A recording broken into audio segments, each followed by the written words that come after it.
자, 오늘도 평안한 하루를 보내고 계시기를 바랍니다. 크립토 마토 인사를 전해드리고 있는데요. 자, 오늘도 이런저런 소식들을 한데 모아보긴 했습니다. 그런데 잠재적으로 안 좋을 수도 있는 소식 한 가지가 있는데요. 좀 마음이 그렇게 편하지는 않습니다. 일단 하나하나 차례대로 보도록 하겠는데요. 첫 번째 소식 같은 경우는 저도 며칠 전에 지나가듯이 여러분들께 잠시 이렇게 언급을 한 적이 있었는데, 이 전염병 사태 때문에 전 세계에 있는 많은 행사들이 취소가 되거나 온라인으로 전환되고 있습니다. 특히 영국에서도 이 전염병 사태가 심각하게 번지고 있죠. 이 스웰 2020 같은 경우는 영국 런던에서 이제 개최가 될 예정이었었는데요. 이제 10월 14일부터 15일 예정이 되어 있었는데, 일단 행사가 취소가 되진 않았습니다. 그런데 오프라인이 아니라 온라인으로 전환을 하게 되었다고 합니다. 그래서 스웰도 이번에는 온라인 미팅이, 온라인 컨퍼런스가 될 것이라는 소식 나오게 되었고요. 어떤 사람들은 이를 보고 우리 모두가 스웰에 초대받을 수 있게 된 것이다 라고 이야기를 하기도 했었습니다. 긍정적으로 보고 있는 사람도 있네요. 농담인지는 모르겠습니다만. 자, 그 다음에 리플사의 브리안 메디건 씨, 기관 및 유동성 담당을 맡고 계신 분이 최근에 리플사의 또 다른 이 블로그 글을 게시했습니다. 유동성과 국제시장 101 가장 기본편이다 라고 해가지고 글을 올려주셨는데, 말 그대로 XRP와 유동성에 대해서 이야기를 하고 있습니다. 또 잠깐 요약을 해서 보도록 하겠는데 좀 길긴 합니다. 자, 글의 서두는 이렇게 시작을 하고 있습니다. 지금 우리는 역사적인 순간을 보고 있다. 2008년과 같은 금융위기가 일어나고 있고, 세상은 오늘날 글로벌 시장에서 일어나고 있는 일들을 기록할 것이다. 2008년도 때와 마찬가지로 이 위기를 극복하게 되면은 이제 산업은 더욱더 발전하게 될 것인데, 지금은 그 어느 때보다 유동성의 기본과 이것이 왜 글로벌 시장에 중요한 것인지 아는 것이 주요하다. 유동성 같은 경우는 기본적으로 시장에 영향을 주지 않으면서 자산을 현금으로 얼마만큼 쉽게 전환시킬 수 있는지를 이야기하는 것이며, 보통으로는 볼륨이 높을수록 유동성 또한 높으며 더욱더 빠르게 판매자와 구매자의 수요를 맞출 수가 있다. 그런데 지금은 미국 전염병 사태 때문에 이 균형이 무너진 상태라고 볼 수가 있겠다. 판매자들이 주식과 본드들을 팔고 있고 많은 투자자들이 대기 상태에 머물고 있다. 이런 상황은 유동성이 적은 상황을 시장에 연출하게 되며, 은행들은 판매자와 구매자 간의 거래를 효과적으로 성사시키는 데 어려움을 겪게 된다. 유동성은 자산을 교환하는 데 핵심이며, XRP는 리플사가 제공하는 국제송금 실시간 유동성 ODL의 생명줄과 같은 역할을 한다. XRP는 직접적으로 빠르고 저렴하게 전송이 가능하며 중간에 거치는 개체가 없으며, 두 개의 다른 통화들 사이에서 다리 역할 또한 할 수가 있는데, 다리 역할을 하는 XRP의 유동성이 커질수록 더욱더 저렴하고 위험이 적은 거래를 할 수 있게 된다. ODL의 유동성 성장으로 인해 여기에 참여하는 금융기관들의 숫자와 지불 제공업체들, 그리고 XRP를 거래하는 거래소들의 숫자가 늘었다. 이 전염병 사태에도 불구하고 ODL의 유동성은 오히려 늘었고, ODL의 볼륨은 송금로들에 사용이 되며, 이 부분이 증가됨에 따라 기관 사용자들과 거래소들 역시 자연스럽게 각각의 송금로에서 거래량을 늘려가며 독점적인 사용을 할 수 있게 될 것이다. 유틸리티 사이클에 의해서 더 많은 거래와 유동성은 XRP가 더 많이 거래될수록 증가하게 될 것이며, XRP 활용을 강화시킬 수 있을 것이다. 그 다음엔 빗소에 대한 이야기를 하게 되는데요. 이 부분은 생략하기로 하고, XRP의 새로운 유동성은 여러 다른 분야로부터 제공받게 될 것인데, 개발도상국에서 이루어지게 되는 국제 지불과 ODL 파트너 거래소들이 XRP와 페어가 되는 새로운 화폐들을 사용하게 됨에 따라 XRP의 거래 볼륨과 자산들 간의 거래를 발전시킬 수 있을 것이다. BODL 파트너인 크라켄이나 코인베이스 같은 거래소들도 XRP 유동성 증가에 도움을 줄 수가 있는데, 이러한 거래소들이 더욱더 대중적으로 성장해 감에 따라 큰 기관 거래자들이 XRP를 거래하게 되며 ODL을 포함한 XRP 주문북의 유동성을 증가시키는 데 일조할 수 있다.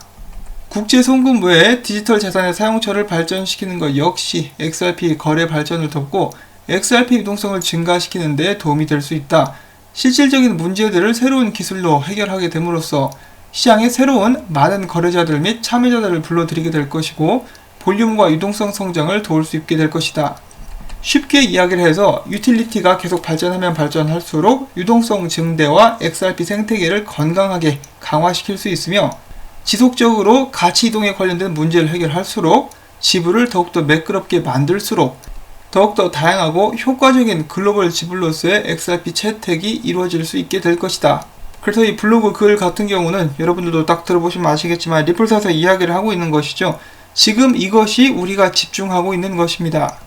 XRP 유동성 증대와 주변 환경 구성에 가장 크게 신경을 쓰고 이제 강화를 하려고 노력을 하고 있다는 것이죠. 한 가지 아쉬운 점이 있다면 역시 가격에 대해서는 언급을 하고 있지 않습니다. 이 투자 조언으로 또 잘못 들어갈 수 있기 때문에 굉장히 조심하는 듯한 모습이 보여지고 있는데요.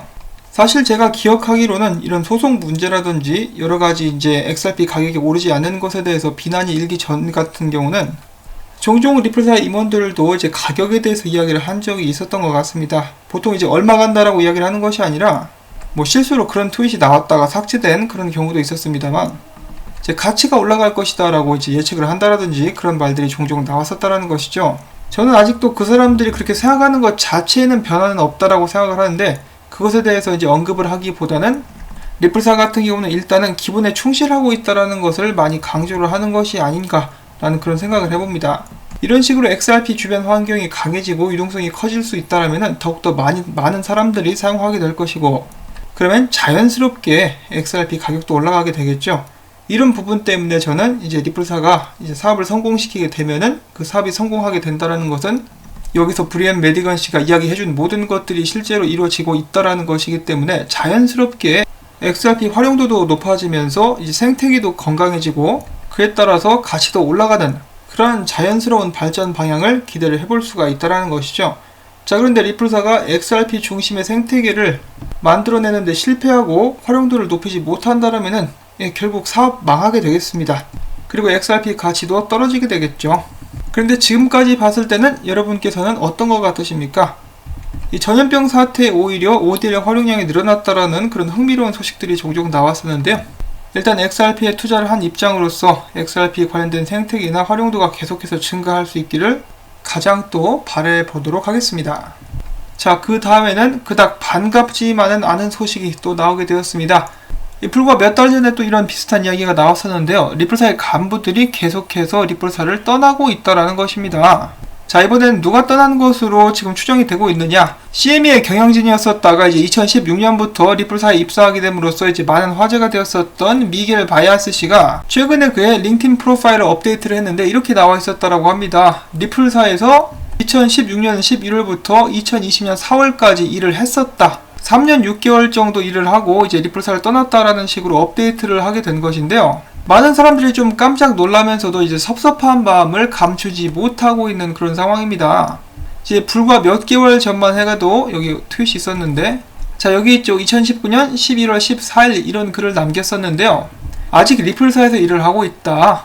떠날 생각은 전혀 없으며 할 일이 너무너무 많다. 이런 식으로 이야기를 했었고, XRP는 표준이고 의심하지 않는다라는 식으로 또 이야기를 했었던 그가 갑자기 리플사를 떠나게 되었다. 이 많은 사람들을 충격의 도가니로 몰아넣고 있는 그런 상황이라고 볼 수가 있겠습니다. 벌써 기사도 떴어요. CME 경영진이 이제 리플사를 떠났다.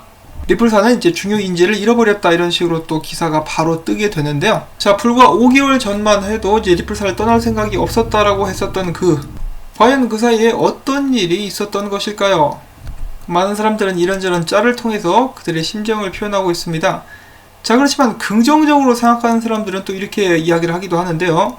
이제 미겔 바야스 씨가 리플사에 들어와서 이제 주로 맡았던 임무 같은 경우는 기관 투자자들의 대량 채택을 위한 배경을 조성하는 것. 이것에 대한 그의 임무가 끝났기 때문에 자연스럽게 리플사를 떠나는 것이다. 그는 명예롭게 임무를 마치는 것이다 라고 이야기를 하기도 하는데요. 이것은 뭐 이제 희망회로적인 생각이라고 볼 수가 있겠죠.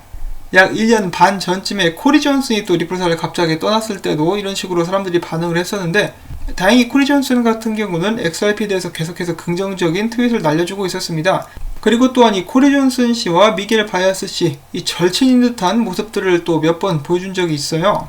이제는 안타깝게 그 둘 모두 리플사에서는 찾아볼 수가 없게 되었습니다.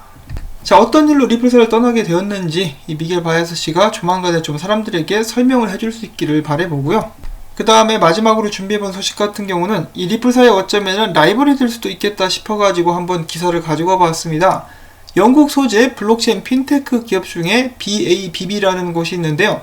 그들이 지난 20일 공식 채널을 통해 가지고 자체 발행 플랫폼 토큰 BAX100를 활용한 유럽 36개국 법정 통화 해외 송금 서비스를 출시했다라고 발표를 했습니다. 그들은 BABB 크립토 지갑 앱에 유럽 36개국에 영국 파운드 및 유로 수합이 가능한 현금 인출 게이트웨이를 통합을 시켰다.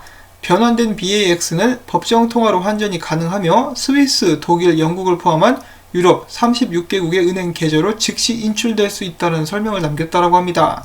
전에도 이렇게 몇몇 개의 회사가 종종 자신들만의 토큰이나 코인을 만들어가지고 선보이면서 국제송금시장으로 진출한다는 소식들이 나왔었는데요. 얘네들 같은 경우는 BAX라는 이제 토큰을 활용을 해가지고 송금을 한다라고 하는데, 여기서 몇 가지 주의 깊게 볼 것. 첫 번째로는 이 BAX를 통해 가지고 노스트로 보스트로 어카운트를 없앨 수 있는가, 실시간 결제를 제공할 수 있는가 이것이고요. 두 번째로는 일단은 유럽에서만 진행이 되는 프로젝트라는 것입니다.